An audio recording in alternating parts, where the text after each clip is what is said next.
দেখ ডাইমেনশান, মাত্রা।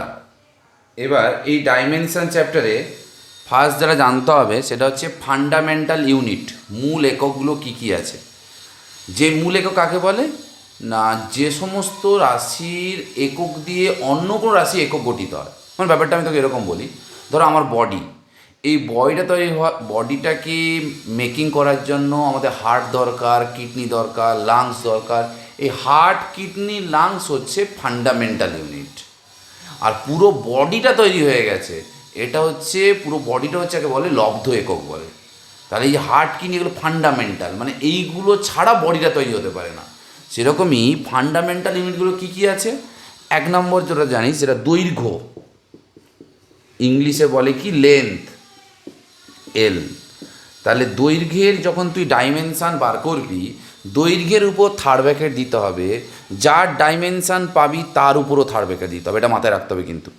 তাহলে এটা আমি আবার একবার বলছি, যার ডাইমেনশান বার করব তার উপর থার্ড ব্র্যাকেট দেবো, যার ডাইমেনশান পাবো তার উপরও থার্ড ব্র্যাকেট দেবো, মাস্ট, না হলে কিন্তু ভুল হবে।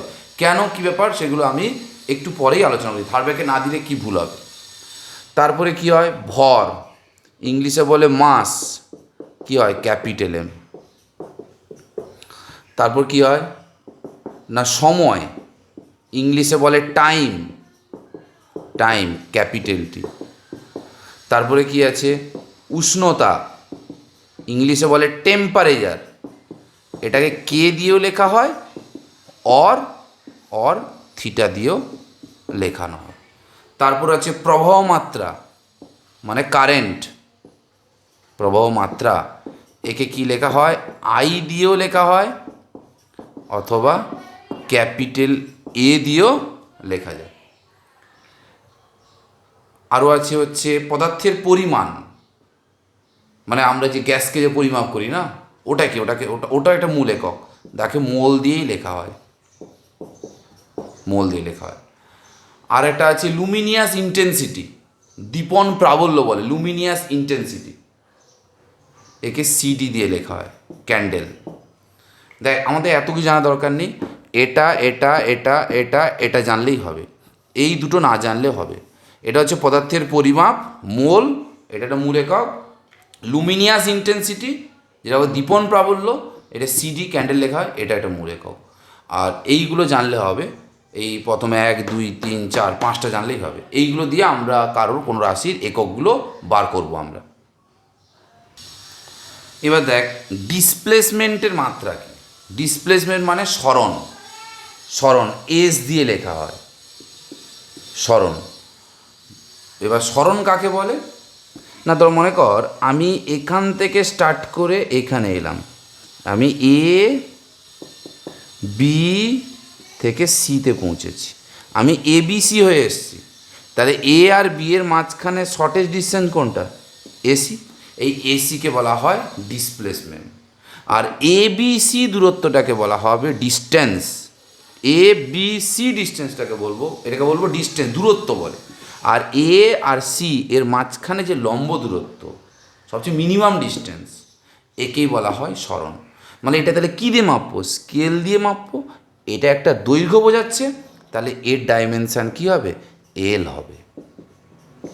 আর এটাও কি অতিক্রান্ত দূরত্ব, ডিস্টেন্স, তাহলে অর্থাৎ তোরা হাইলাইট করবি সরণের ডাইমেনশানও এল হবে, আর অতিক্রান্ত দূরত্ব মানে যেটাকে আমরা বলছি ডিস্টেন্স, তার ডাইমেনশনও কী হবে, এলই হবে। তাহলে ডিসপ্লেসমেন্ট আর হচ্ছে আমাদের ডিস্টেন্স উভয়ের ডাইমেনশান কী হবে, সমান হবে। কিন্তু ডিস্টেন্সটা বোঝায় এ বি সি হয়ে এলে এ বি সি পথটাকে ডিস্টেন্স বোঝায়, আর এ আর সি এর মাঝখানে শর্টেজ ডিস্টেন্সটাকে বোঝায় হচ্ছে ডিসপ্লেসমেন্ট। দেখ এরিয়া, এরিয়া মানে কি, ক্ষেত্রফল, এরিয়ার বাংলা হচ্ছে ক্ষেত্রফল। ধরো এই যে একটা বই আছে দেখছিস, এই বইটার এরিয়া কী হবে না, এইটার এরিয়া যদি বলি লেন্থ ইন্টু ব্রেথ, লেন্থ মানে দৈর্ঘ্য, ব্রেথ ইন্টু প্রস্থ। তাহলে এটা একটা দৈর্ঘ্য বোঝাচ্ছে, প্রস্থ, এটা তো একটা দৈর্ঘ্য, ছোটো বলে আমি প্রস্থ নাম দিয়েছি, কিন্তু ওটা দৈর্ঘ্যই একটা। এটা একটা দৈর্ঘ্য কিন্তু এটা ছোটো বলে আমি বলছি ওকে ব্রেথ মানে প্রস্থ। তাহলে অর্থাৎ এ ডাইমেনশান কী হবে, এল ইন্টু এল গুণ করলে কী হবে, এল স্কোয়ার। ভলিউম, ভলিউম মানে কি হয় আমরা সবাই জানি, length into breadth into height. দৈর্ঘ্য, দৈর্ঘ্য ওটা একটা দৈর্ঘ্যই বোঝায়, প্রস্থ ওটা একটা দৈর্ঘ্যই বোঝায়, উচ্চতা ওটা একটা দৈর্ঘ্যই বোঝায়। তাহলে তিনটে গুণ করলে কত হবে? এল কিউব। ভেলোসিটি, ভেলোসিটি মানে বেগ। স্পিড, স্পিড মানে হচ্ছে দ্রুতি। তাহলে এ ডাইমেনশন কী হবে না, ভেলোসিটি মানে আমরা জানি, ভেলোসিটি মানে জানি ডিসপ্লেসমেন্ট বাই টাইম, মানে সরণ বাই সময়। সরণের মাত্রা কত? এল। সময়ের মাত্রা কত? টি। তাহলে এল টি টু দি পাওয়ার -1। একইভাবে স্পিড যদি হতো মানে দ্রুতি, তাহলে ডিস্টেন্স বাই টাইম হতো। ডিস্টেন্স মানে কি? এল বোঝাতো, সময় মানে টি বোঝাতো, সেটাও এল টি টু দি পাওয়ার -1 হতো। এবার হচ্ছে অ্যাক্সিলারেশান, অ্যাক্সিলারেশানের বাংলা হচ্ছে ত্বরণ। রিটার্ডেশান এর বাংলা হচ্ছে মন্দন। এটা হচ্ছে অ্যাক্সিলারেশান, ত্বরণ, রিটার্ডেশান মানে মন্দন। তো ত্বরণ বা মন্দন জিনিসটা কি না, বেগ পরিবর্তন বাই সময়। বেগ পরিবর্তন বাই সময় তাকে বলা হয় কি না, যদি বেগ বৃদ্ধি হয় তাকে বলবো অ্যাক্সিলারেশান, আর যদি বেগটা যদি কমে যায় তাকে বলবো রিটার্ডেশান। মানে দুটোকে একসঙ্গে বললে বলবো change of velocity by time, বেগ পরিবর্তন বাই সময়। বেগ পরিবর্তন জিনিসটা কি না, বেগ পরিবর্তন মানে ভেলোসিটি চেঞ্জ, ওটা একটা ভেলোসিটি বোঝাচ্ছে। মনে কর আমার বয়স এখন 30, 1 বছর পর 31, তাহলে 30টা একটা বছর বোঝাচ্ছে, 31টা একটা বছর বোঝাচ্ছে, কতটা বাড়লো? 1 বছর। তাহলে ওটাও তো একটা কি বোঝাচ্ছে?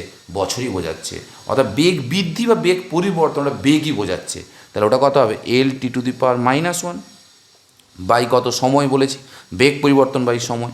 তাহলে আলটিমেটলি হবে এল T to the power -2।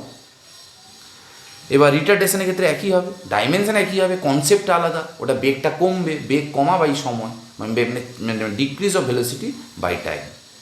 Force, বল না, বল মানে আমরা সবাই জানি, বল মানে হয় ভর ইন্টু ত্বরণ, মাস ইন্টু অ্যাক্সিলারেশান। তাহলে ফোর্স ইকুয়ালস টু কী বললাম? Mass into acceleration. মাসটা কত? এম। আর অ্যাক্সিলারেশান তো আমি বার করলাম টি টু দি পাওয়ার -2, মানে আলটিমেটলি হচ্ছে M L T to the power -2। এবার হচ্ছে ওয়ার্ক ডান। ওয়ার্ক ডান মানে হচ্ছে কৃতকার্য। ওয়ার্ক ডান, কৃতকার্য মানে কি হয়? বল ইন্টু সরণ, মানে ফোর্স ইন্টু ডিসপ্লেসমেন্ট। তাহলে ফোর্স মানে তো পেয়েছি M L T to the power -2, আর ডিসপ্লেসমেন্ট মানে কি? সরণ মানে এল, তাহলে M L square T to the power -2। Power মানে ক্ষমতা। ক্ষমতা মানে আমরা কি জানি? ওয়ার্ক ডান বাই টাইম, মানে কৃতকার্য বাই সময়। এবার কৃতকার্য বাই সময়, কৃতকার্য মানে পেয়েছি, তাহলে হচ্ছে M L square T to the power -2 by কী বলেছি? সময় মানে টি, মানে হচ্ছে M L square T to the power -3। এটা হচ্ছে পাওয়ারের dimension. Acceleration due to gravity মানে যাকে বাংলায় বলে অভিকর্ষজ ত্বরণ, মানে অবাধে পতনশীল বস্তু, অবাধে পতনশীল বস্তু, ফ্রিলি ফলিং বডি। তো মনে কর আমি বাড়ির 5তলা থেকে একটা বস্তুকে ছেড়ে দিলাম, তাহলে 5তলা থেকে যদি বস্তুটাকে ছেড়ে দিই এবং যদি কোনো বায়ুর বাধা না থাকে, মানে ভ্যাকাম থাকে, শূন্যস্থান থাকে, তখন বস্তুটা ক্রমাগত বেগ বাড়বে। তাহলে ওই অবস্থায় যে ত্বরণটা তৈরি হবে, মানে অবাধে পতনশীল বস্তুতে যে ত্বরণটা তৈরি হয় সেই ত্বরণটাকে বলা হয় অভিকর্ষজ ত্বরণ, বা ইংলিশে বলে অ্যাক্সিলারেশন ডিউ টু গ্র্যাভিটি। মানে অভিকর্ষ ত্বরণ মানে একটা ত্বরণই বোঝায়, যার মাত্রা আমি আগেই বার করেছি L T to the power -2। Wavelength মানে তরঙ্গ দৈর্ঘ্য, ওয়েভ লেন্থ তরঙ্গ দৈর্ঘ্য, মানে এটা দৈর্ঘ্যই বোঝাচ্ছে এল, তরঙ্গ দৈর্ঘ্য যেটা। আর ডেনসিটি বাংলায় বলে ঘনত্ব। ডেনসিটি মানে ঘনত্ব। ঘনত্ব মানে কি আমরা সবাই জানি? ভর বাই আয়তন। ভর কত? এম। আয়তন তো আমি বার করলাম এল কিউব, তাহলে M L to the power -3। Pressure, pressure মানে কি হয়? ফোর্স পার ইউনিট এরিয়া এবং পারপেন্ডিকুলার অন দ্য প্লেন, তলের সঙ্গে লম্বভাবে প্রতি একক ক্ষেত্রফলে যে বলটা প্রয়োগ করা হয়, তলের সঙ্গে লম্বভাবে যে বলটা দেওয়া হয়। আমি যদি তলের সঙ্গে লম্বভাবে বোর্ডে বল দিই, তাহলে যে বলটা দেবো যত ক্ষেত্র বল দুটো ভাগ করলে যেটা পাবো, মানে প্রেসার মানে হচ্ছে ফোর্স বাই এরিয়া। ফোর্সের মাত্রা M L T to the power -2, area কত এল স্কোয়ার, তাহলে m l⁻⁻1 T to the power. Weight মানে ওজন, ওয়েট মানে ওজন। ওজন কী হয় না, ওজন একটা বল, ওজন একটা ফোর্স। আর ওয়েট মানে আরেকটা হয় m×g, মানে ভর ইন্টু অভিকর্ষ ত্বরণ। তাহলে অর্থাৎ ওয়েট মানে বল, বলের মাত্রা কত হবে ml⁻⁻2। টাইম পিরিয়ড, পর্যায়কাল, এই জিনিসটা কী জিনিস না, দেখ পর্যায়কাল কাকে বলে।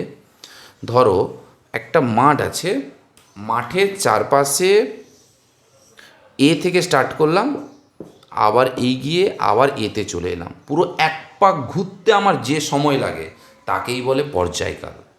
কমপ্লিট রোটেশনের জন্য যে টাইমটা লাগছে তাকেই আমরা কি বলবো, পর্যায়কাল। অর্থাৎ টাইম পিরিয়ড, পর্যায়কাল, এটা কি বোঝাবে, একটা সময় বোঝাবে। তাহলে কোনো বস্তুর টাইম পিরিয়ড, মনে কর টাইম পিরিয়ড 10 সেকেন্ড, মানে ফুল কমপ্লিট একটা রোটেশনের জন্য তার সময় লাগে কত, 10 সেকেন্ড, মানে একটা পূর্ণ আবর্তনের জন্য তার সময় লাগবে কত, 10 সেকেন্ড। ফ্রিকোয়েন্সি মানে কম্পাঙ্ক। কম্পাঙ্ক কাকে বলে না, 1 সেকেন্ডে যতগুলো কমপ্লিট রোটেশন করবে, 1 সেকেন্ডে যতগুলো কমপ্লিট রোটেশন করবে তাকে আমরা কি বলবো, ফ্রিকোয়েন্সি।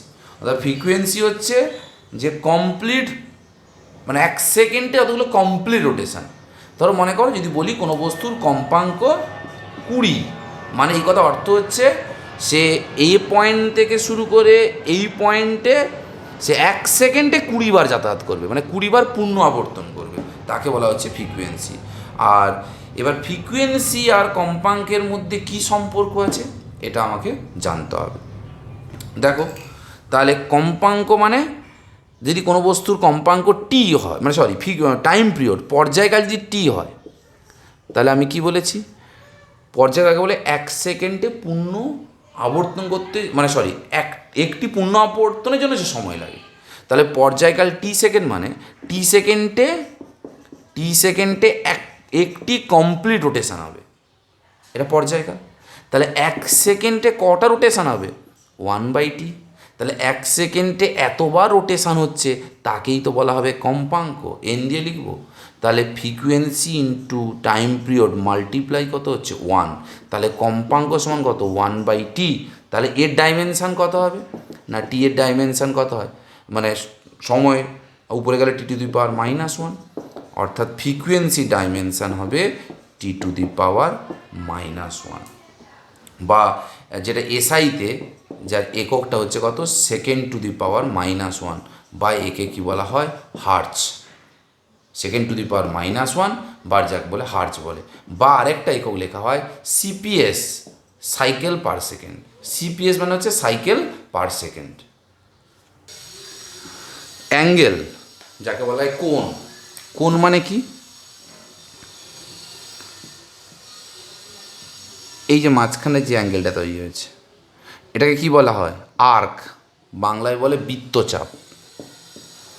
আর ওবিকে কি বলা হয়, রেডিয়াস। তাহলে অ্যাঙ্গেল মানে arc by radius, arc spelling হচ্ছে ARC, আর্ক। তাহলে বৃত্তচাপ বাই ব্যাসার্ধ, বৃত্তচাপ এটা তার দৈর্ঘ্য বোঝাচ্ছে, আর ব্যাসার্ধ এটার দৈর্ঘ্যই বোঝাচ্ছে। তাহলে L/L 1, তাহলে 1 বেরোলো, মানে এটা হচ্ছে ডাইমেনশনলেস, মাত্রাহীন রাশি। এবার তুই যদি অ্যাঙ্গেল ইকুয়ালস টু 1 লিখতিস তাহলে কি বোঝাতো, থার্ড ব্র্যাকেট না দিতিস তাহলে ডিগ্রি বোঝাতো, 1 ডিগ্রি। আর angle third bracket equals to 1 মানে অ্যাঙ্গেলের কোনো মাত্রা নেই। Ram third bracket equals to 1 মানে রামের কোনো মাত্রা নেই। X third bracket equals to 1 মানে এক্সের কোনো মাত্রা নেই।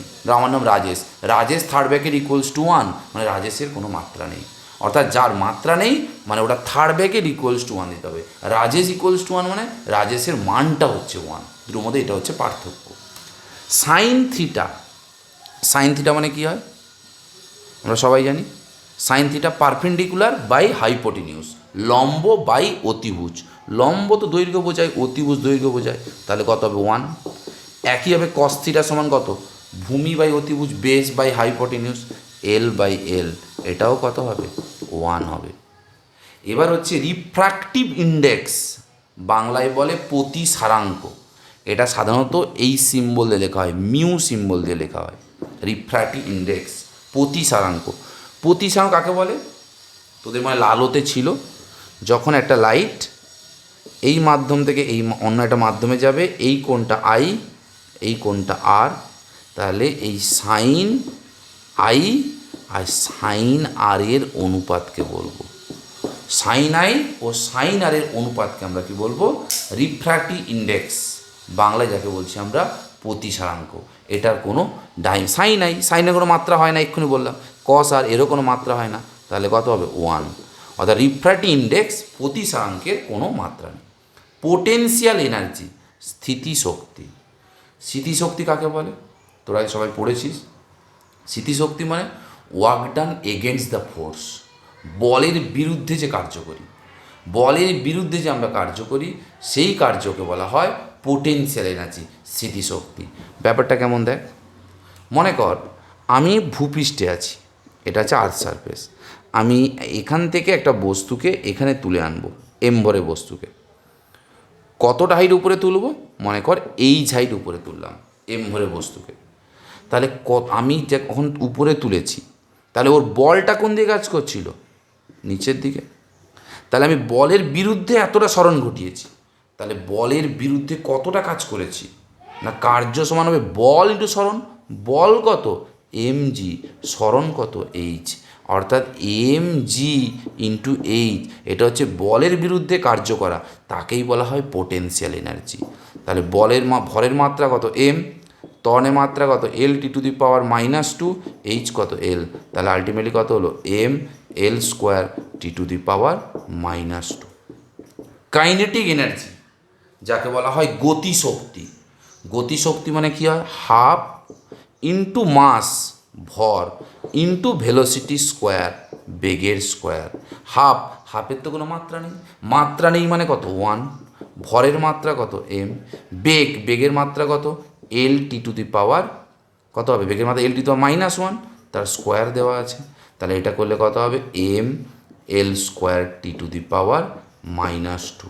লক্ষ্য করে দেখ, পোটেনশিয়াল এনার্জি ডাইমেনশান যা বেরিয়েছে, কাইনেটিক এনার্জি ডাইমেনশান যা বেরিয়েছে, এবং ওয়ার্ক ডানের ডাইমেনশানও সমানই বেরিয়েছে। অর্থাৎ স্মৃতিশক্তির মাত্রা যা বেরোলো, গতিশক্তির মাত্রা যা বেরোলো, কার্যের মাত্রাও সমান বেরিয়েছে। তাহলে আমি বলতে পারি dimension of work done equals to dimension of energy. তাহলে লিখে নিবি, dimension of work done equals to dimension of energy, মানে কার্যের মাত্রা ইকুয়ালস টু শক্তির মাত্রা। তাহলে এখান থেকে তাপের মাত্রা, হিট, তাপের মাত্রা তাহলে কী হবে? না, তাপ, তাপ তো একটা শক্তি। তাহলে যদি কার্যের মাত্রা শক্তির মাত্রা সমান হয়, তাপ যদি শক্তি হয়, তাহলে এর মাত্রাটা কী হবে? কার্যেরই মাত্রা হবে, মানে m l square t to the power -2 হবে। Mass of per unit length মানে একক দৈর্ঘ্যের ভর, এর মাত্রা কী হবে? মনে কর এই একটা দণ্ড আছে, এই দণ্ডটার দৈর্ঘ্য l, এর দৈর্ঘ্য l, ভরটা হচ্ছে m। তাহলে l দৈর্ঘ্যে ভর যদি m হয়, একক দৈর্ঘ্যে ভর কত হবে? m by l। তাহলে এর মাত্রা হবে m বাই l, মানে m l to the power -1। Tension, tension মানে টান, টান আর কিছুই নয়, কারো চুল ধরে টানছি, টেনশান। ওই টেনশান নয় আমি টেনশানে পড়ে গেলাম কী হবে, ওই টেনশান নয়। টেনশান মানে টান, টান মানে একটা ফোর্স, বলের মাত্রা।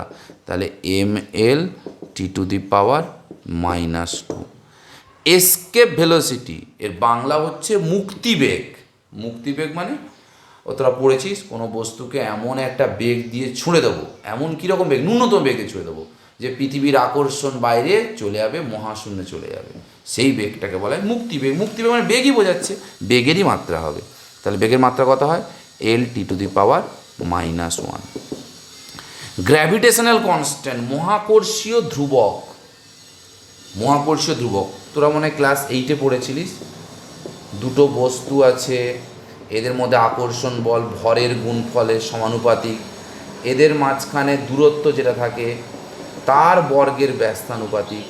এবার কনস্ট্যান্ট লাগাতে হয়, সেই কনস্ট্যান্টটাকে বলা হয় গ্র্যাভিটেশনাল কনস্ট্যান্ট, মহাকর্ষীয় ধ্রুবক। সেই জি ইকুয়ালস টু কত হবে, F R square by m1 m2। তাহলে জি এর মাত্রা কী করে বার করব, বলের মাত্রা ml T to the power -2, দূরত্ব কত এল স্কোয়ার, এটা কত মাস, মাস মানে এম ইন্টু এম স্কোয়ার। তাহলে একটা উপরে গেলে কত হচ্ছে m to the power -1 L cube T to the power -2। তাহলে ডাইমেনশান হচ্ছে m to the power -1 L cube T to the power -2। Elastic modulus, যারা আমার কাছে স্থিতিস্থাপকতা পড়েছিস তারা সবাই জানিস ইলাস্টিক মডিউলাস মানে হচ্ছে ট্রেস বাই স্ট্রেন, পীড়ন বাই বিকৃতি। বিকৃতিকে কোনো একক হয় না, পীড়নে এককই একক। পীড়ন মানে কত, বল বাই ক্ষেত্রফল। ফোর্স বাই এরিয়া মানে হচ্ছে ml T to the power -2 by L square. তাহলে কাটাকাটি করবি, তাহলে m l to the power -1 T to the power -2। Terminal velocity, সীমান্ত বেগ। টার্মিনাল ভেলোসিটি মানে সীমান্ত বেগ। একটা কথা বলি শোন, ডাইমেনশান কিন্তু বিভিন্ন চ্যাপ্টারগুলো মিলে আছে, তো সেই হিসেবে সব কিছু জিনিস জানতে কোনো কথা নেই, আস্তে আস্তে সেই জিনিসগুলো আমরা শিখে যাব। টার্মিনাল ভেলোসিটি এর বাংলা হচ্ছে সীমান্ত বেগ। সীমান্ত বেগ মানে তোরা সান্ধ্যতা মানে পড়েছিলিস, সীমান্ত বেগ মানে বেগই বোঝাচ্ছে, সেটা হচ্ছে এল টি টু দি পাওয়ার -1। মানে তোরা যদি জানতে চাস আমি একটু বলে দিতে পারি, পড়াবো তোদের আমি। ধর এটা গ্লিসারিন আছে, এই গ্লিসারিনের মধ্যে একটা বলকে যদি ফেলি, গ্লিসারিনের মধ্যে বল মানে ধরো মানে কী বলবো, যে সাইকেলে বল বিয়ারিংয়ে যে বল থাকে ছোটো ছোটো লোহার বলগুলো ফেললে, ধরো এখানে যখন পড়লো বেগ 1, এখানে হলো বেগ 2, এখানে হলো বেগ 3, এখানে বেগ 4, আবার 4, আবার 4, আবার 4, আবার 4, আবার 4। অর্থাৎ কোনো বস্তুকে যদি সান্দ্র মাধ্যমে পড়ি, প্রথমের দিকে বেগ বাড়বে, পরে আর বেগ বাড়বে না, সেই স্থির বেগ নিয়ে নিচে পড়বে। এই স্থির বেগটাকে বলা হয় সীমান্ত বেগ। অর্থাৎ সীমান্ত বেগ মানে একটা বেগই বোঝায়, L T to the power -1। Coefficient of viscosity এর বাংলা হচ্ছে সান্দ্রতাঙ্ক। সান্দ্রতাঙ্ক, কোইফিসিয়েন্ট অফ ভিসকোসিটি মানে এটা হচ্ছে এ ডাইমেনশান কি তোরা হচ্ছে জেনে নে এখন, M L to the power -1 T to the power -1। এটা কি এলো কি ব্যাপার সেটা আমরা ভিসকোসিটি চ্যাপ্টারতে আলোচনা করব। এবার কোইফিসিয়েন্ট অফ ভিসকোসিটির সিম্বলটাকে ইটা দিয়ে লেখা হয়, ইটা। এরকম এন লিখে তোরাটা বাড়িয়ে দিবি, ইটা সিম্বল দিয়ে লেখা হয়। এটা হচ্ছে কোইফিসিয়েন্ট অফ ভিসকোসিটি, যার বাংলা হচ্ছে সান্দ্রতাঙ্ক। টর্ক, টর্ক মানে কি এখন এইটুকু জান, এগুলো সব জিনিস যখন বুঝতে পারবি না, শুধু ডাইমেনশানটুকু জানলে হবে। আস্তে আস্তে করে আমরা যখন চ্যাপ্টারের দিকে এগোবো তখন চ্যাপ্টারের মধ্যেই এগুলো আলোচনা আছে। টর্ক মানে হয় বল ইন্টু লম্ব দূরত্ব, মানে ml T to the power -2 into L, মানে ml square T to the power -2, মানে এটা কার্যের মাত্রার সঙ্গে সমান হয়ে যায়। মোমেন্ট অফ ইনারশিয়া এর বাংলা হয় জাড্য ভ্রামক। মোমেন্ট অফ ইনারশিয়া এর বাংলা হয় জাড্য ভ্রামক, ভয়ের ফলে আঁকা মক ভ্রামক, মানে এটা হচ্ছে মানে আমাদের হচ্ছে ml স্কোয়ার, ভর ইন্টু দূরত্বের স্কোয়ার। এবার হচ্ছে প্ল্যাঙ্ক কনস্ট্যান্ট। প্ল্যাঙ্ক কনস্ট্যান্ট দেখবি তোরা পড়বি, কেমিস্ট্রিতে আছে, ইকুয়ালস টু এইচ নিউ। ই মানে হচ্ছে এনার্জি মানে শক্তি, নিউ এই সাইনটাকে বলা হয় নিউ, নিউ মানে হচ্ছে কম্পাঙ্ক, আর এইচটাকে বলা হয় প্ল্যাঙ্ক কনস্ট্যান্ট। সায়েন্টিস্ট প্ল্যাঙ্ক এটা দিয়েছে, তাহলে H equals to E by nu.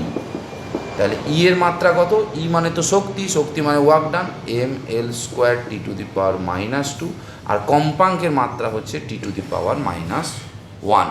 তাহলে এটা করলে কত হবে, ml স্কোয়ার উপরে তুলে plus T to the power -1, তাহলে এইটা হবে ml square T to the power -1।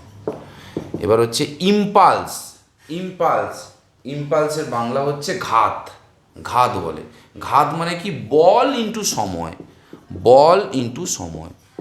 তাহলে বলের মাত্রা আমরা জানি ml T to the power -2, সময় কত হয় টি, তাহলে কত হবে ml T to the power -1।